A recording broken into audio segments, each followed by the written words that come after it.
with Clet. Jane Eyre by Charlotte Bronte. Chapter 31. My home, then, when I at last find a home, is a cottage, a little room with white-washed walls and a sanded floor, containing 4 painted chairs and a table, a clock, a cupboard, with 2 or 3 plates and dishes, and a set of tea-things in delf. Above, a chamber of the same dimensions as the kitchen, with a deal bedstead and chest of drawers, small, yet too large to be filled with my scanty wardrobe, though the kindness of my gentle and generous friends has increased that by a modest stock of such things as are necessary. It is evening.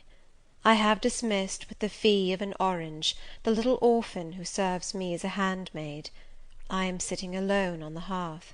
This morning the village school opened. I had 20 scholars. But 3 of the number can read, none write or cipher. Several knit, and a few sew a little. They speak with the broadest accent of the district. At present they and I have a difficulty in understanding each other's language. Some of them are unmannered, rough, intractable, as well as ignorant; but others are docile, have a wish to learn, and evince a disposition that pleases me. I must not forget that these coarsely clad little peasants are of flesh and blood as good as the scions of gentlest genealogy, and that the germs of native excellence, refinement, intelligence, kind feeling, are as likely to exist in their hearts as in those of the best born. My duty will be to develop these germs. Surely I shall find some happiness in discharging that office. Much enjoyment I do not expect in the life opening before me, yet it will, doubtless, if I regulate my mind, and exert my powers as I ought, yield me enough to live on from day to day. Was I very gleeful, settled, content, during the hours I passed in yonder bare, humble schoolroom this morning and afternoon? Not to deceive myself, I must reply, no. I felt desolate to a degree. I felt, yes, idiot that I am, I felt degraded. I doubted I had taken a step which sank instead of raising me in the scale of social existence. I was weakly dismayed at the ignorance, the poverty, the coarseness of all I heard and saw round me. But let me not hate and despise myself too much for these feelings. I know them to be wrong. That is a great step gained. I shall strive to overcome them. To-morrow, I trust, I shall get the better of them partially, and in a few weeks, perhaps, they will be quite subdued. In a few months, it is possible, the happiness of seeing progress, and a change for the better in my scholars, may substitute gratification for disgust. Meantime, let me ask myself one question. Which is better? To have surrendered to temptation, listened to passion, made no painful effort, no struggle, but to have sunk down in the silken snare, fallen asleep on the flowers covering it, wakened in a southern clime among the luxuries of a pleasure villa, to have been now living in France, Mr. Rochester's mistress, delirious with his love half my time, for he would, oh yes, he would have loved me well for a while. He did love me. No one will ever love me so again. I shall never more know the sweet homage given to beauty, youth, and grace, for never to any one else shall I seem to possess these charms. He was fond and proud of me. It is what no man besides will ever be. But where am I wandering, and what am I saying, and above all feeling?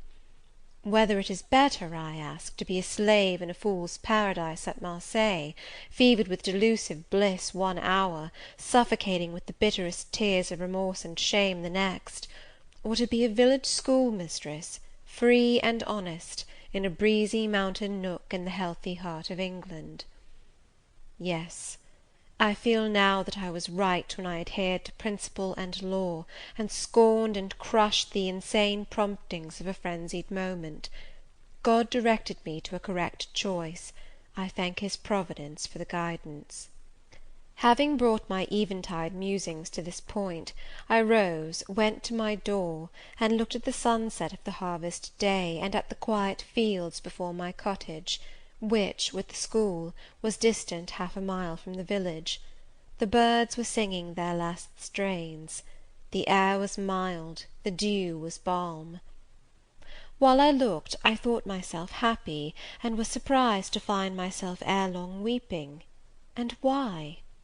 For the doom which had reft me from adhesion to my master; for him I was no more to see; for the desperate grief and fatal fury, consequences of my departure, which might now, perhaps, be dragging him from the path of right, too far to leave hope of ultimate restoration thither. At this thought, I turned my face aside from the lovely sky of eve and lonely vale of Morton. I say lonely, for in that bend of it visible to me there was no building apparent save the church and the parsonage, half-hidden trees, and quite at the extremity, the roof of Vale Hall, where the rich Mr. Oliver and his daughter lived.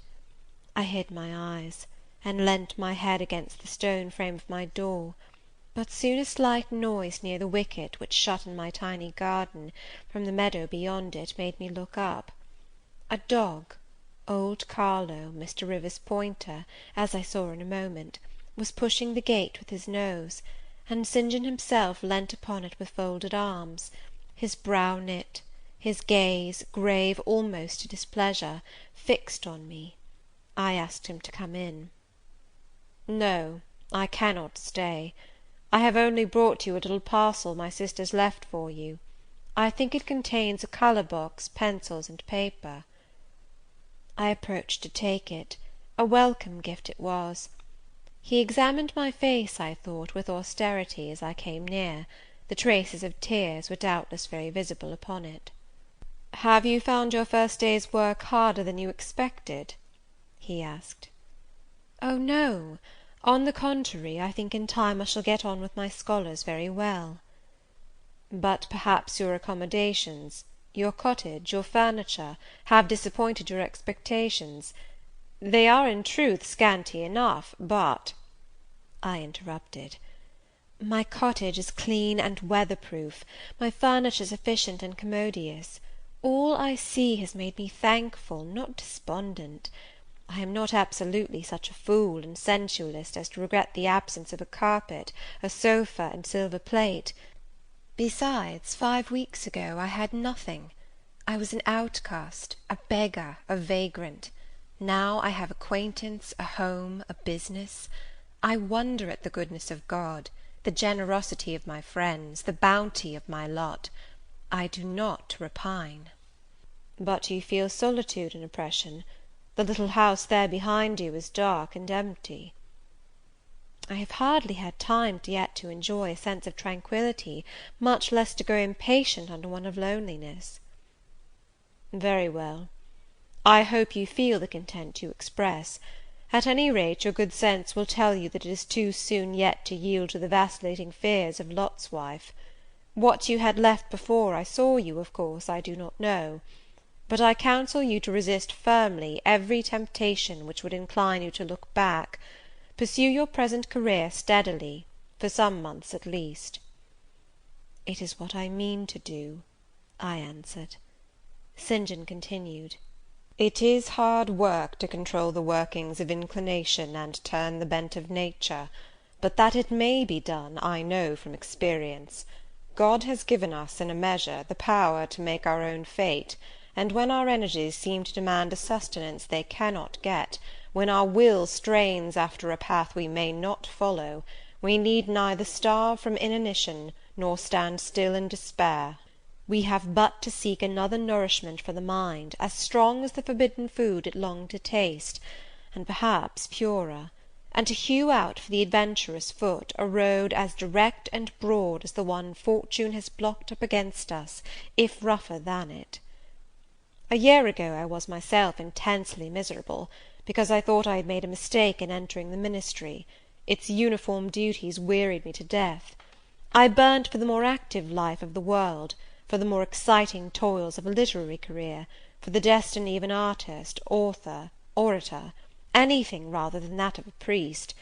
Yes, the heart of a politician, of a soldier, of a votary of glory, a lover of renown, a lustre after power, beat under my curate's surplice. I considered.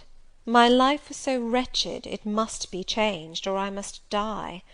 After a season of darkness and struggling, light broke and relief fell. My cramped existence all at once spread out to a plain without bounds. My powers heard a call from heaven to rise, gather their full strength, spread their wings, and mount beyond ken. God had an errand for me, to bear which afar, to deliver it well, skill and strength, courage and eloquence, the best qualifications of soldier, statesman, and orator, were all needed; for these all centre in the good missionary. A missionary I resolved to be. From that moment my state of mind changed. The fetters dissolved and dropped from every faculty, leaving nothing of bondage but its galling soreness, which time only can heal. My father, indeed, imposed the determination, but since his death I have not a legitimate obstacle to contend with. Some affairs settled, a successor for Morton provided, an entanglement or two of the feelings broken through or cut asunder, a last conflict with human weakness, in which I know I shall overcome, because I have vowed that I will overcome, and I leave Europe for the East. He said this in his peculiar, subdued, yet emphatic voice, looking, when he had ceased speaking, not at me, but at the setting sun, at which I looked too. Both he and I had our backs towards the path leading up the field to the wicket. We had heard no step on that grass-grown track. The water running in the vale was the one lulling sound of the hour and scene. We might well then start, when a gay voice, sweet as a silver bell, exclaimed, "Good evening, Mr. Rivers." "And good evening, old Carlo. Your dog is quicker to recognise his friends than you are, Sir. He pricked his ears and wagged his tail when I was at the bottom of the field, and you have your back towards me now." It was true. Though Mr. Rivers had started at the first of those musical accents, as if a thunderbolt had split a cloud over his head, he stood yet, at the close of the sentence, in the same attitude in which the speaker had surprised him, his arm resting on the gate, his face directed towards the west. He turned at last with measured deliberation. A vision, as it seemed to me, had risen at his side. There appeared, within 3 feet of him, a form clad in pure white, a youthful, graceful form, full, yet fine in contour, and when, after bending to caress Carlo, it lifted up its head and threw back a long veil, there bloomed under his glance a face of perfect beauty. Perfect beauty is a strong expression, but I do not retrace or qualify it. As sweet features as ever the temperate clime of Albion moulded, as pure hues of rose and lily as ever her humid gales and vapoury skies generated and screened, justified, in this instance, the term. No charm was wanting, no defect was perceptible. The young girl had regular and delicate lineaments, eyes shaped and coloured as we see them in lovely pictures, large and dark and full. The long and shadowy eyelash which encircles a fine eye with so soft a fascination, the pencilled brow which gives such clearness, the white smooth forehead, which adds such repose to the livelier beauties of tint and ray, the cheek oval, fresh and smooth, the lips fresh too, ruddy, healthy, sweetly formed, the even and gleaming teeth without flaw, the small dimpled chin, the ornament of rich plenteous tresses, all advantages, in short, which combined realised the ideal of beauty, were fully hers. I wondered as I looked at this fair creature. I admired her with my whole heart. Nature had surely formed her in a partial mood, and forgetting her usual stinted step-mother dole of gifts, had endowed this, her darling, with a grande dame's bounty. What did St. John Rivers think of this earthly angel? I naturally asked myself that question as I saw him turn to her and look at her, and as naturally I sought the answer to the inquiry in his countenance. He had already withdrawn his eye from the Perry, and was looking at a humble tuft of daisies which grew by the wicket. "A lovely evening, but late for you to be out alone," he said, as he crushed the snowy heads of the closed flowers with his foot. "Oh, I only came home from S." She mentioned the name of a large town some 20 miles distant. "This afternoon. Papa told me you had opened your school, and that the new mistress was come, and so I put on my bonnet after tea, and ran up the valley to see her. This is she?" pointing to me. "It is," said St. John. "Do you think you shall like Morton?" she asked of me, with a direct and naive simplicity of tone and manner, pleasing, if childlike. "I hope I shall. I have many inducements to do so." "Did you find your scholars as attentive as you expected?" "Quite." "Do you like your house?" "Very much." "Have I furnished it nicely?" "Very nicely indeed." "And made a good choice of an attendant for you in Alice Wood?" "You have indeed. She is teachable and handy." This, then, I thought, is Miss Oliver, the heiress, favoured, it seems, in the gifts of fortune as well as in those of nature. What happy combination of the planets presided over her birth, I wonder? "I shall come up and help you to teach sometimes," she added.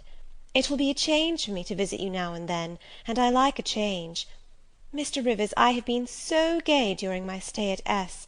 Last night, or rather this morning, I was dancing till 2 o'clock. The th regiment are stationed there since the riots, and the officers are the most agreeable men in the world. They put all our young knife grinders and scissor merchants to shame." It seemed to me that Mr. St. John's under lip protruded, and his upper lip curled a moment. His mouth certainly looked a good deal compressed, and the lower part of his face unusually stern and square, as the laughing girl gave him this information. He lifted his gaze, too, from the daisies, and turned it on her. An unsmiling, a searching, a meaning gaze it was.